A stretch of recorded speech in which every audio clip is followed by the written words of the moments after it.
Nous quittons Cusco en voiture pour aller vers le lac Titicaca en longeant la vallée de l'Urubamba. C'est là que nous passons par de grosses bourgades comme Sicuani. Et me sentant un peu fatigué ce matin, j'ai cédé le volant à Dominique, ce qui m'a permis de filmer pendant la route.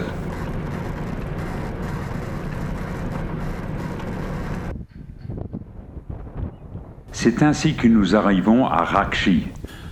C'est un petit village agrémenté d'un site Inca, très intéressant. Il est situé à une altitude de 3500 mètres environ, toujours dans le département de Cusco. Il est entouré d'une muraille en pierre de lave, avec 2 entrées pour le chemin de l'Inca qui va au Machu Picchu donc. Sur le site, il y a un lac artificiel, certes. Son usage n'est pas connu.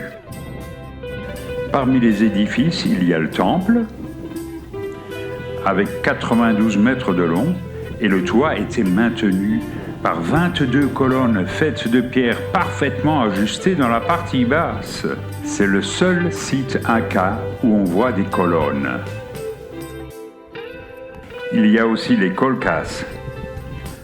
Ce sont 156 lieux de stockage de denrées alimentaires. Il y en a de forme circulaire et il y en a d'autres aussi pour permettre la longue conservation des aliments et en particulier des pommes de terre déshydratées.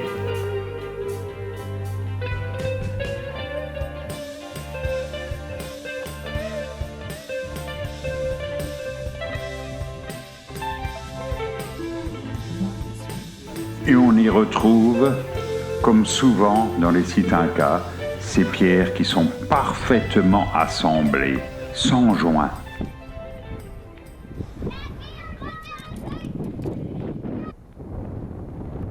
À présent, la route nous mène aux confins de la province de Cusco et de la province de Puno. C'est un col qui culmine à 4335 mètres d'altitude, que notre Chevrolet Corsa a vaillamment gravi. De part et d'autre, nous voyons des glaciers passablement indigents.